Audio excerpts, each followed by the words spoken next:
So the question is, do you think anxiety and depression play a role in the development and maintenance of an eating disorder? Wow, definitely. Anxiety and depression have been a big thing for me, even growing up as a child. My mum was in and out of psychiatric hospitals when I was a little girl, so I spent most of my, toddler and primary years visiting hospitals, which was really quite traumatic, and I think that's had a bit of a ripple effect on me. The absenteeism of a parent, having a parent there to sort of guide me and show me, the nourishing ways of life, that's mentally and around food, I just didn't get. And the anxiety just sort of built up and built up. I was sexually assaulted when I was 14, and that gave me a huge loathing, a self-worth of loathing that I just didn't really feel worthy. So I think that's where it actually started.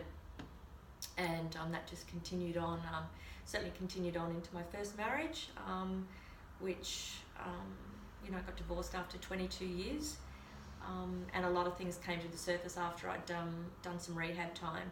And that was, through a mental health, several mental health issues, one being bipolar, one having an eating disorder, and, going into a rehab and learning how to manage that, learning how to manage my anxiety around the food that I didn't think that my body deserved, that I couldn't actually reward my body.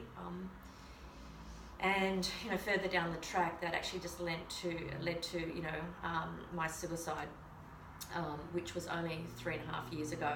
And once again, that was around failure. So failure as a mother, a wife, a daughter.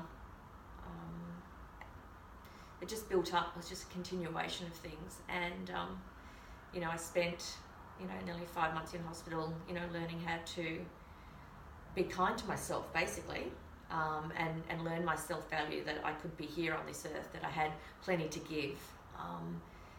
But the eating thing, once again, I just had to learn that was another. It wasn't just the coping mechanisms or self-sabotage. So, but it's really that's a huge, it's a huge emotional thing, is when you want to deprive yourself of something that is so natural, and that's what I was doing. When you're 41 kilos and you can barely stand up and function, and when you do, your blood pressure is just so low that you fall down and you smash your head open yet again. And that's what I did. I'm back in hospital sort of 16 months ago, and I've had to get on the treadmill once again, and not the physical treadmill that we see in a gym, but the treadmill of re-educating my mind, and that's what I try to live by today, is just a good, healthy balance.